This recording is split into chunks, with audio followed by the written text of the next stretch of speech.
رسالت مسلک اعلی حضرت بستی بستی قریہ قریہ حضرت علامہ ڈاکٹر مفتی شہر یار صاحب قبلہ سرزمین مہدوش علماء کرام۔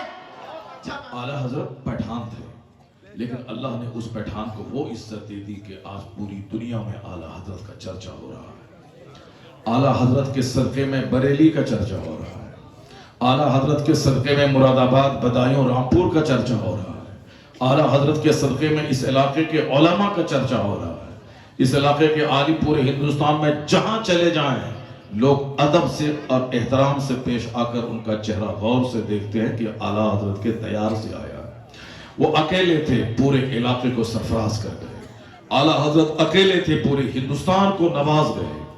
آج امریکہ میں بات آتی ہے کہ کوئی ایسا رائٹر لاؤ جنہوں نے 1000 کتاب تحریر کی ہو، کوئی دوسرا رائٹر ہندوستان کا نہیں جائے گا۔ نہ رویندر ناتھ ٹیگور جائیں گے، نہ منشی پریم چند آئیں گے، نہ کوئی دوسرے اور رائٹر ہر زبان کے ہندوستان میں، گجراتی، مراٹھی، ملیالم، تیلگو، ہندی، اردو، سنسکرت، سب زبانوں کے رائٹر موجود ہیں، لیکن اس امریکہ کے چیلنج کا جواب بن کر کوئی سامنے نہیں آئے گا کسی بھی زبان میں، نہ ملیالم میں، نہ تیلگو میں، نہ اسمیہ میں، نہ گجراتی میں، نہ مراٹھی میں، نہ ہندی میں۔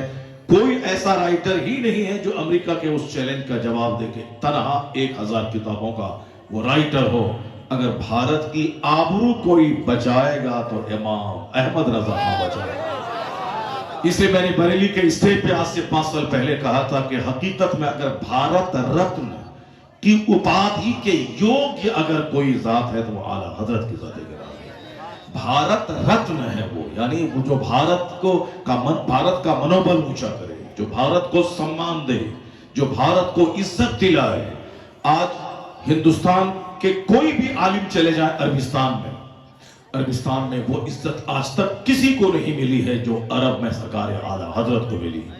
یہاں تک کہ مدینے کے عالم نے پرپوز کیا تھا کہ آپ مدینے میں رہیں، یہاں آپ کی شادی دلا دیں گے، آپ مدینے ہی میں بسیں۔ ساری دنیا تمنا کرتی ہے کہ میں مدینے میں مر جاؤں، آپ یہیں رہیں، یہیں شادی کر لیں، یہاں ایک شاندار سا گھر آپ کو مل جائے گا، یہیں خدمت کریں دین کی۔ مگر اعلیٰ حضرت نے کہا نہیں، مجھے ہندوستان جانا ہے۔ کیوں؟ مدینے میں اگر رہ گئے ہوتے تو پھر 1000 کتابیں لکھ کر ہندوستان کے 40 کروڑ مسلمانوں کے ایمان کو کون بچاتا؟ اور پھر مدینے پاک کے عشق کی گرمی کون سینوں میں پیدا کرتا؟ اور بریلی میں 30 لاکھ مسلمان ان کے آستانے پہ جمع ہو کے وہاں سے فیض لے کر، اسپرٹ لے کر بغداد اور مدینے کا جو عشق اپنے سینے میں لاتے ہیں، یہ کام کون کرتا؟ تو رضا کو مدینے کی ایک جھلک بریلی میں دکھانا تھا، اس لیے بریلی ہی میں رہے، بریلی ہی میں قبر بنی، تاکہ کروڑوں لوگوں کو مدینے پاک کے آقا کا عشق کی نعمت اس کو ملتی رہے، اور پھر قیامت تک ہندوستان کی حفاظت ہوتی رہے، اور مدینے کا سپاہی بن کر ہندوستان میں اسلام پہ ہونے والے سارے حملوں کا جواب دیتے رہے۔ اس لیے مدینے میں نہیں بلکہ ہندوستان میں رہ کر اتنا اپنا سینہ روشن کیا کہ جب بھی آنکھ جھکا لیں، جب بھی نظریں جھکائیں، مدینے پاک کا دیدار ہو جائے۔ مدینے میں رہنا کمال نہیں ہے، مدینے پاک کا کام کرنا کمال ہے۔ مدینے پاک میں مرنا کمال نہیں ہے، مدینے پاک کی تعلیمات کو پوری دنیا میں عام کرنا کمال ہے۔ اس لیے اعلیٰ حضرت مدینے میں نہیں رہے، وہ آ گئے ہندوستان، چونکہ مدینے میں رہ کے مر جانا کمال نہیں ہے، مدینے پاک کا پیغام عالمی سطح پر پوری دنیا میں پہنچانا کمال کی بات ہے۔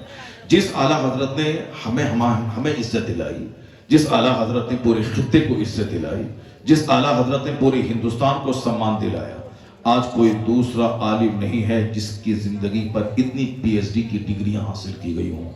ڈاکٹریٹ کی ڈگری حاصل کی جاتی ہے کب؟ ایم اے کرنے کے بعد آرٹیکل، مقالہ، کتاب لکھی جاتی ہے، اور اس کے بعد پھر پی ایچ ڈی کی ڈگری ملتی ہے، وہ ڈاکٹر کہلاتے ہیں۔ اب یہ ڈاکٹر صاحب ہیں، فلاں ڈاکٹر، پی ایچ ڈی کرنے کے بعد ایک آدمی کے نام پہ اتنے لوگوں نے آج تک پی ایچ ڈی نہیں کیا جتنے لوگوں نے اعلیٰ حضرت کے نام پہ کیا ہے۔ اور ہندوستان کی 1 درجن سے زائد یونیورسٹیز میں ان پر تحقیق ہوئی، اور اب بھی تحقیق جاری ہے۔ درجنوں لوگ اب بھی لائن میں ہیں، مقالات لکھ رہے ہیں۔